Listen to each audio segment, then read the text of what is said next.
જરા વિચારો તો, આપણા ખેતરના ખોણામાં જે ઘાસ ઉગે છે, જેને આપણે નકામું નીંદણ સમજીને ઉખાડી ફેંકીએ છીએ, શું ખબર એ કોઈ મોટી બીમારીનો ઇલાજ પણ હોઈ શકે?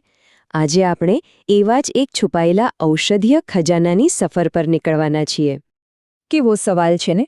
આપણને પણ એમ જ થાય કે જે વસ્તુને આપણે નકામી ગણીએ છીએ એની અંદર શું ખરેખર કંઈક અમૂલ્ય છુપાયેલું હોઈ શકે? તો ચાલો ને સાથે મળીને આ સામાન્ય દેખાતા નીંદણ પાછળની અસામાન્ય દુનિયાને જરા નજીકથી જોઈએ. હવે જુઓ, નીંદણ શબ્દ સાંભળીએ એટલે આપણા મગજમાં શું આવે? બસ એક જ વાત, આ તો નકામા છોડ છે.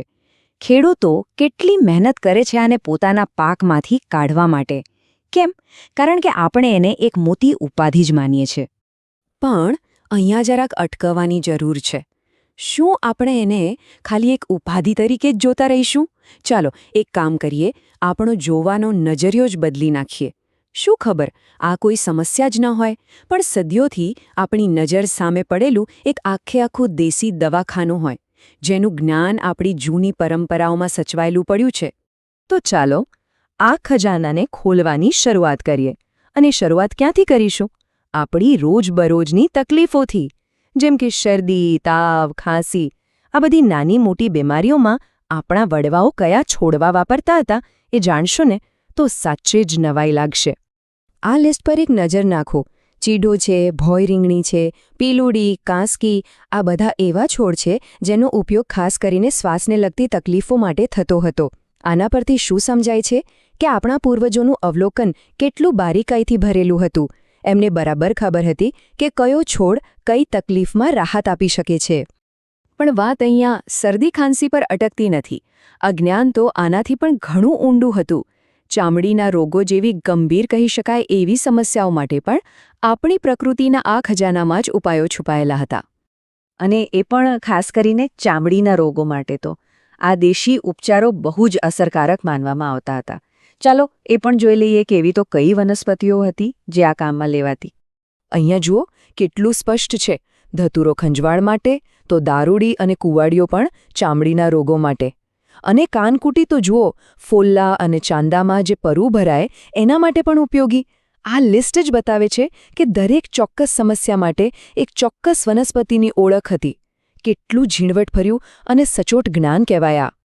સારું, અત્યાર સુધી આપણે શ્વાસની અને ચામડીની એટલે કે બહારની તકલીફોની વાત કરી. પણ આ જ્ઞાન ત્યાં અટકતું નહોતું.